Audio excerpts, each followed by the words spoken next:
You're listening to Midlife Side Quest, the Over the Hill Gaming Podcast. Here's your host, John Wall.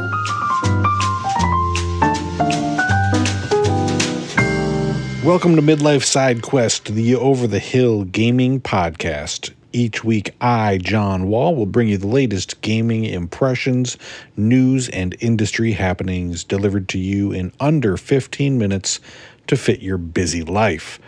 On today's episode, we will be talking about Indiana Jones and the Dial of Destiny. If you haven't yet subscribed to the show, please take a moment to do so, and I would also love to hear your feedback, which you can do by leaving a review wherever you're listening to today's episode. And you can also find the show and join in on the conversation by finding us on Twitter or Facebook by searching for Midlife SQ. Every week I start the show with some positive vibes, a special shout out to somebody amazing in an attempt to make the gaming space a little bit more welcoming and spread some joy. And this week's positive vibes go out to Victor Lucas. Not only is Victor one of the most well-respected video game journalists and personalities out there with decades of experience and being the host of Electric Playground, but he also just so happens to be a super nice guy. One of my favorite E3 memories was on the last day of E3 2017, I believe, and the show was wrapping up and people were heading out, and I just so happened to walk by as Victor and the EP crew were putting away all of their gear. So I stopped for a moment just to say hi and tell him that I was a fan and admirer of his work, and he ended up stopping and talking to me for something like 20 minutes as they packed up and ended their E3. He is probably the friendliest person in the industry that I've had the pleasure of meeting. It's probably something to do with, the whole Canadian thing. And I will always be a fan of his. So go subscribe to Electric Playground on YouTube right now.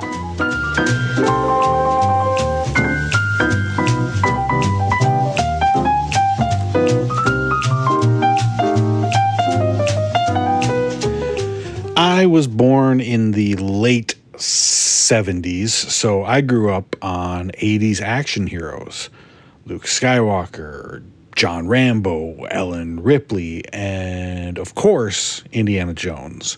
Those original films were a perfect blend of thrills and jokes and the kind of scares that would absolutely be burned into an 8-year-old's memory for the rest of their life. I will never forget seeing a man's face melting away like a candle, or Rom tearing a person's still beating heart out of their chest with his bare hands. Yuck. Raiders of the Lost Ark and Last Crusade in particular still hold up to me as two of the greatest action-adventure films of all time. And that's a tough act to follow. And 2008's Kingdom of the Crystal Skull proved that maybe some franchises are better left alone after what was already a pretty satisfying conclusion. But that film left a bad taste in a lot of people's mouths. And it always felt like a shame that the last memory that we would have would be Shia LaBeouf swinging with some CG monkeys and Indy surviving a nuclear blast in a Frigidaire. Thankfully, I wasn't the only one who thought so, and director James Mangold has dragged Harrison Ford back for one final adventure, and this time it is a much, much more satisfying conclusion for the iconic character. Indiana Jones and the Dial of Destiny begins with a flashback to the end of World War II as Indy faces off against the Nazis one more time while trying to reclaim an ancient relic. It's a thrilling opening scene that begins in a castle that is being bombarded by Ally planes, and it ends on board a speeding Nazi train. Using similar de-aging technology that Disney's used in some of their Marvel films, the young Indiana Jones is one of the best uses yet of this technology. And aside from a couple of shots where the effect is less convincing, they do a pretty darn good job of transforming the 79-year-old actor into a 35-year-old version of himself. After that exciting opener, the film picks up in 1969 during the height of the space race, where we find Indy getting ready for retirement as he is teaching archaeology to a bunch of kids who are more interested in rockets going to the moon than they are ancient civilizations. This is a decidedly different Indy that we're seeing here. Yes, he's older, and he seems content to hang up his hat for good, but it's more than just his age. There's also a sadness surrounding him, a melancholy, which seems to have just consumed him in his later years as he reflects back on his life and the decisions that he's made. He doesn't have long to wallow in his post-retirement sorrow, though, as when his goddaughter arrives in search of an item that has eluded Indy his entire career, he gets predictably swept up in one final globe-trotting adventure. And it's a hell of an adventure. So much of this movie just feels like classic Indy as they travel the world following clues that will lead them to an item more powerful than anything he searched for before. And on his heels, of course, are a group of villains who want the device for themselves. But who they are and what their goal is remains a mystery for most of the movie. Leading that group is Mads Mikkelsen, an actor who is not only great in pretty much any role he plays, but he's also someone who just seems born to play an Indiana Jones villain. And he is predictably great here, as are the rest of the supporting cast. Indiana Jones films are famous for their great supporting characters who join Indy on his adventures, from Sallah, who makes a return here, to Short Round, and of course his dad, Henry Jones Sr. And the addition in this film of Phoebe Waller-Bridge and Ethan Isidore fit right into that group. Waller-Bridge is great as Indy's goddaughter, who might not have the most well-intentioned reasons for tagging along, but it's clear that she's learned a lot from her father, who was an old associate of Indy's and knows a thing or two both about deciphering ancient clues as well as getting out of a scrape. She is really great in this film. I would actually be curious to see if they would try and carry this character on in further adventures. And Isidore, as her young partner, brings a lot of lighthearted fun to the journey. And he's also got some skills that come in handy from time to time. I'm trying not to spoil anything from the film, which, hasn't already been shown in the trailers. So I'm not going to get into a lot of specifics here. But one of my favorite things about the movie is just, like I said, how much it felt like a classic Indy adventure. From the aforementioned fight on a Nazi train to exploring tombs and decoding ancient relics and texts.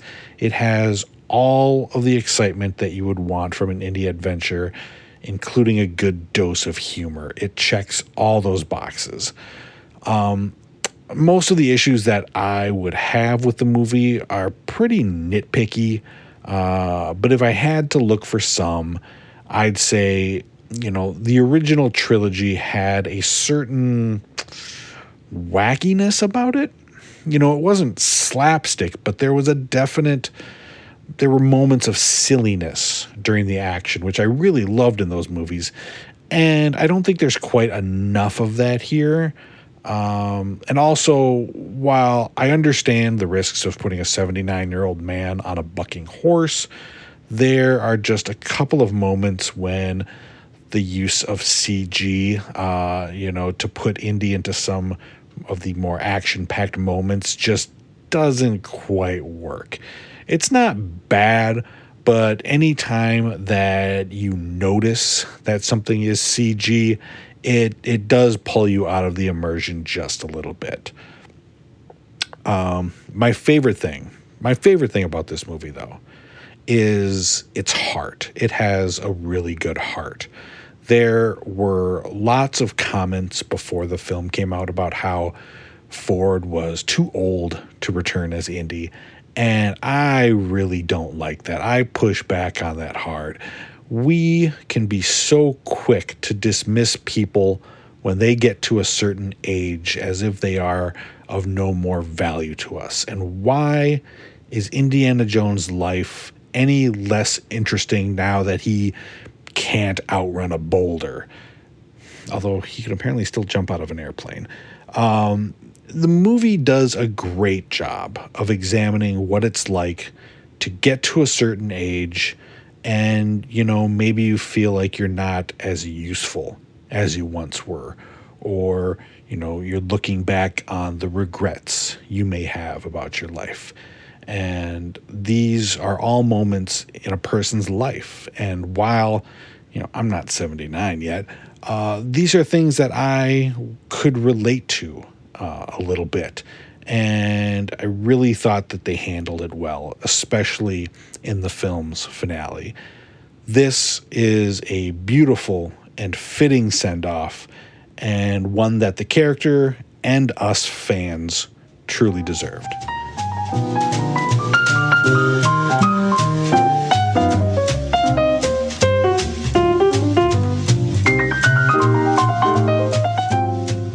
It feels as if the showdown between Microsoft and the FTC might be coming to a conclusion before too long, with a ruling expected any day now on their request for an injunction.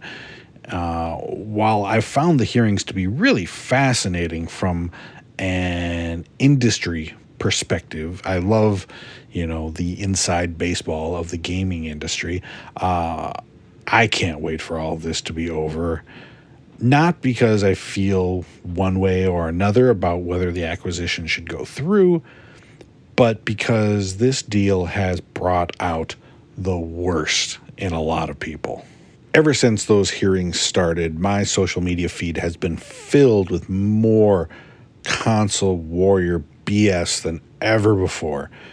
Grown men and women, mostly men, arguing about their console of choice and slinging childish insults back and forth.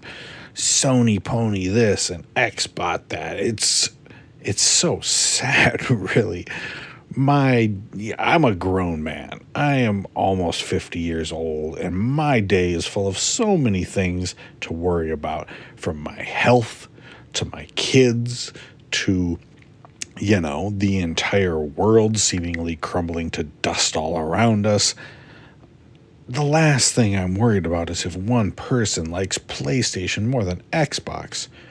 Who cares? Why does it matter? What possible difference could it make in your life?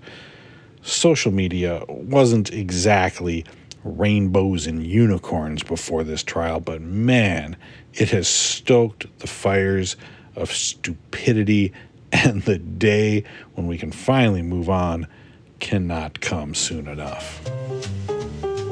Thank you so much for listening to Midlife Side Quest. Don't forget you can catch a new episode every Thursday morning wherever you listen to podcasts.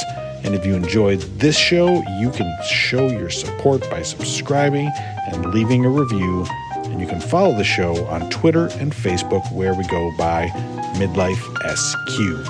So until next time, be well and keep playing.